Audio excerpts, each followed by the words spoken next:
Para sa'yo. Naniligaw ka ba? Ano sana eh. Jayron, salamat dito ah.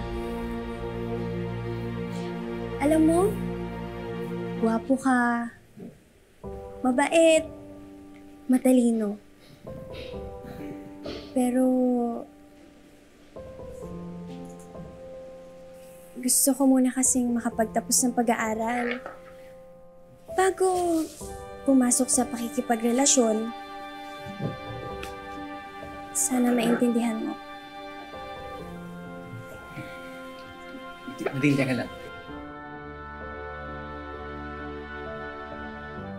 Pwede mo naman pagsabayin, di ba? Ang gagawa naman ng iba. Jayron, sa ngayon kasi pamilya kong prioridad ko. Gusto ko makatapos para may paggamot ko ang mga mata ni Papa. Jayron, sorry ulit ha.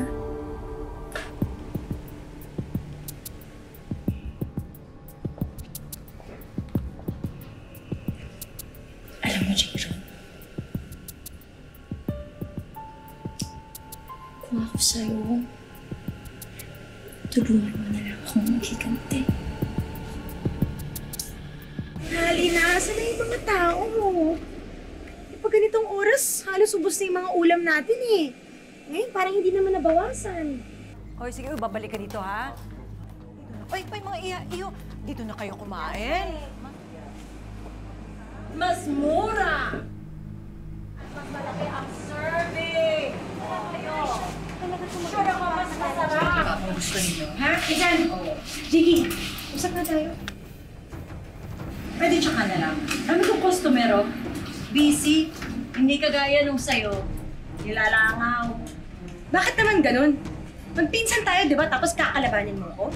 Magtatayo ka ng pwesto sa tabi pa ng karinderya ko? Tapos yung mga ulam na binibenta mo, katulad ng ulam na binibenta ko, yung mga tinuro ko sa'yo. Bakit?